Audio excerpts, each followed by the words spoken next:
Good morning. কেমন আছো তোমরা সবাই? আশা করি সবাই খুব ভালোই আছো। আমি গুড মর্নিং এই কারণেই বললাম, তো যারা তোমরা আমার ভিডিও দেখো তারা জানোই যে আমি অনেক সকাল সকাল রান্না করে নিই, যেহেতু আমার বরকে অফিস যেতে লাগে, সে কারণে রান্না তো সকালে করতেই হবে। কিন্তু আজকে খুব টেস্টি টেস্টি আইটেম রান্না করেছিলাম। এখানে ফার্স্টে বরবটি ভাজা বসিয়ে দিয়েছিলাম। কালকে রাতে ফ্রিজে মাছগুলো ছিল, তো সকালে আগে ঘুম থেকে উঠেই মাছগুলো বের করে দিয়েছিলাম, নাহলে বরফটা কাটতে অনেক সময় লাগে পরে। তো মাছটা ফ্রিজ থেকে বের করে জল দিয়ে রেখেছিলাম। তো এখানে প্রায় বরবটি ভাজাটা হয়ে আসছে, কারণ অনেকটাই মজে গিয়েছে। তারপরে আমি এখন হলুদটাও দিয়ে দেবো সাথে। আসলে একটু নুন দিয়ে যদি ঢাকা দিয়ে যাওয়া যায়, অনেকটা জল বেরিয়ে আসে, তো ওটাতেই ভাজাটা প্রায় হয়ে যায়।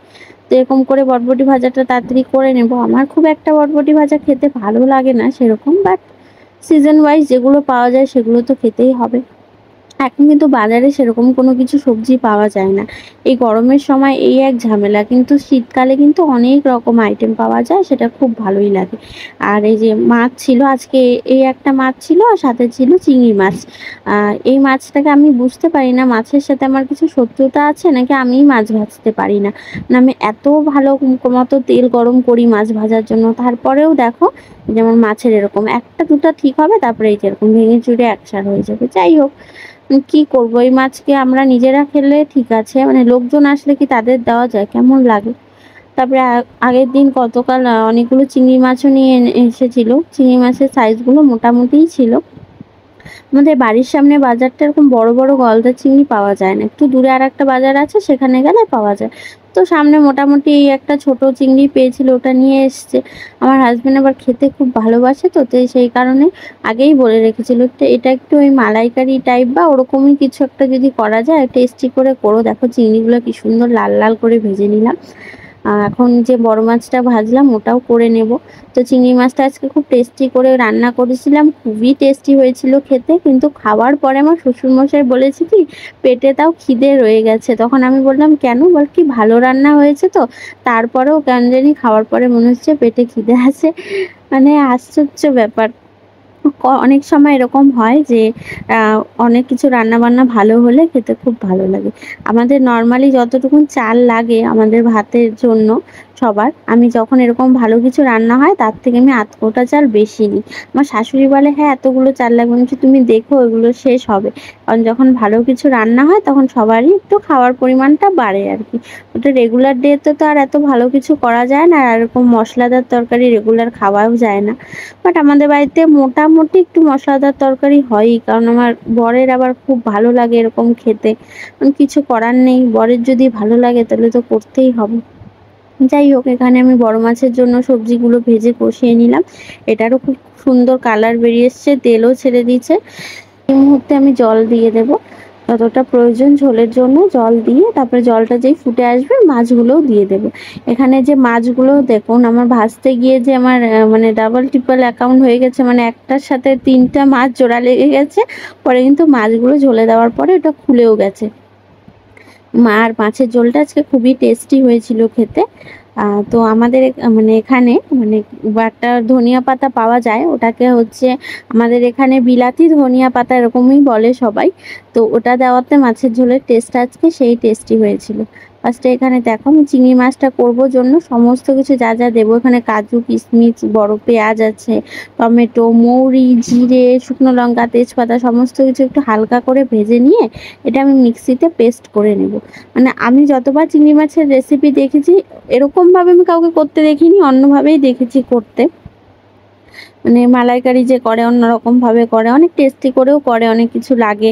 তো আমি এভাবে মোটামুটি আজকে ফার্স্ট টাইম ট্রাই করলাম। এভাবে আমি অনেক সময় পনিরটা করে থাকি, বাটার পনির যদি করি তখন এভাবে করি, খুব টেস্টি হয় খেতে। তো আমি এভাবে চিংড়ি মাছটাও আজকে করব ভাবলাম, কিন্তু সেই টেস্টি হয়েছিল খেতে। তোমরা একবার ট্রাই করো। এই সমস্ত কিছু মশলা আমি হালকা করে ভেজে নিয়ে তারপরে পেস্ট করে আরেকবার ভেজে নিব সব গুঁড়ো মশলা দিয়ে। এক্সট্রিম টেস্টি হয়েছিল খেতে।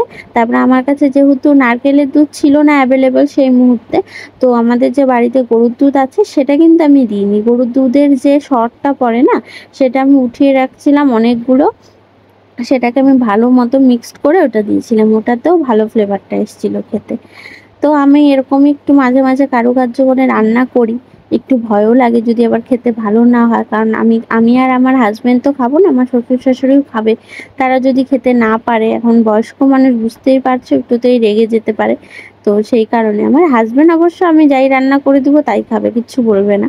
একটু বলবে এটা খারাপ হয়েছে বা এটা এই হয়েছে, কিন্তু ওরকম ভাবে কিছু আর বলবে না। তো আর রান্না কখনো ফার্স্ট টাইম ট্রাই করতে গেলে ফার্স্টে মনে হয় নিজে খেয়ে দেখি, যদি ভালো হয় তাহলেই সবাইকে খাওয়াবো। আর আমার রান্না করতে ভালোও লাগে, রান্নার পরে যদি কেউ একটু প্রশংসা করে সেটাও শুনতে খুব ভালো লাগে।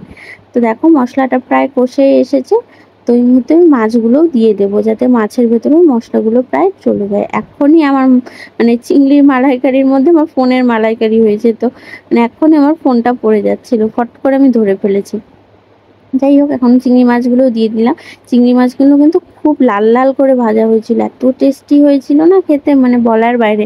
আমার দেখে মনে হচ্ছিল যে আরেকদিনও করব। তো তোমরা একবার এরকম ভাবে কিন্তু ট্রাই করতে পারো, দেখবে খুব টেস্টি হবে খেতে। বাড়ির সবাইও জিজ্ঞেস করবে কি করে রান্নাটা করলে। তো এখানে এখন মোটামুটি হালকা একটু জল দিয়ে দিলাম, এটা তো খুব একটা ঝোল করা যাবে না, হালকা গ্রেভি গ্রেভি হবে। তো এই মুহূর্তে আমি যে দইটা সরি দুধের ইয়েটা ছিল সেটাও দিয়ে দিব। দেখো এটার জন্য কিন্তু টেস্টটা আরো পরে ভালো লাগছিল। পরে আমি একটু কাসুরি মেথিও দিব, তোমরা জানোই আমি সব মোটামুটি রান্নাতে একটু কাসুরি মেথি ইউজ করি টেস্টটা বাড়ানোর জন্য। তখন আমি কাসুরি মেথিটাও দিয়ে দেবো অল্প করে ফুটে আসার পরে। তো তোমরা এভাবে একবার ট্রাই করতে পারো। আর আমার ভিডিও যদি ভালো লাগে তো অবশ্যই চ্যানেলটাকে সাবস্ক্রাইব করবে, যারা তোমরা ফেসবুক থেকে দেখবে পেজটা সরি আমি ফলো করে দেবে। আর তারপরে ভিডিওগুলো একটু ফুল ওয়াচ করবে। ভালো লাগলো অবশ্যই জানাবে কেমন লাগলো ভিডিওটা। তো এরকম করে আজকে রান্নাটা কিন্তু আমার কমপ্লিট হয়ে গেল। দেখো এখানে আমি কি কি আইটেম করেছি। ওকে, বাই, টাটা।